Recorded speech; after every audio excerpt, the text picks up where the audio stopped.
57 রানে 5টি উইকেটের পতন। এইমাত্র বোলার আবির দৌড় শুরু করলেন, বল করলেন, এবারে কিন্তু ড্রাইভ করলেন।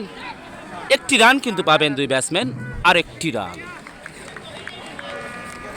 দলীয় রান 58 লক্ষ্যমাত্রায় 148 রানের লক্ষ্যমাত্রায় কিন্তু মাদারীপুর তারা কিন্তু এই মুহূর্তে ব্যাটিং বিপর্যয়ের মধ্যে পড়েছেন। ন্যাক্রোজবাগের প্রত্যেকটি বোলাররা কিন্তু খুব দারুণভাবে কিন্তু খেলায় ফিরে এসেছেন, সে কথা কিন্তু না বললেই না। এবং ন্যাক্রোজবাগের মাঠ থেকে মোহাম্মদ শহীদুল ইসলাম জনি আপনাদের সাথে আজকে ধারা পরিণতিতে সংযুক্ত হয়েছি। বোলার আবির তিনি দৌড় শুরু করলেন,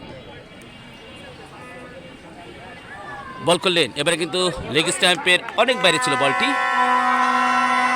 একটি রান কিন্তু পাবেন দুই ব্যাটসম্যান কিন্তু জায়গা পরিবর্তন করলেন, অর্থাৎ আরেকটি রান এবং ওয়াইড এবং মোট দুটি রান যোগ হলো।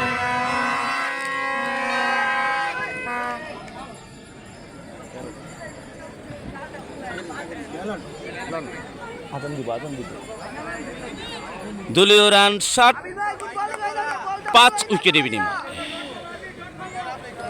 প্রচুর দর্শকদের সমাগম ঘটেছে, আমি কানায় কানায় মাঠ ভরা দর্শক আপনাদেরকে দেখাচ্ছি।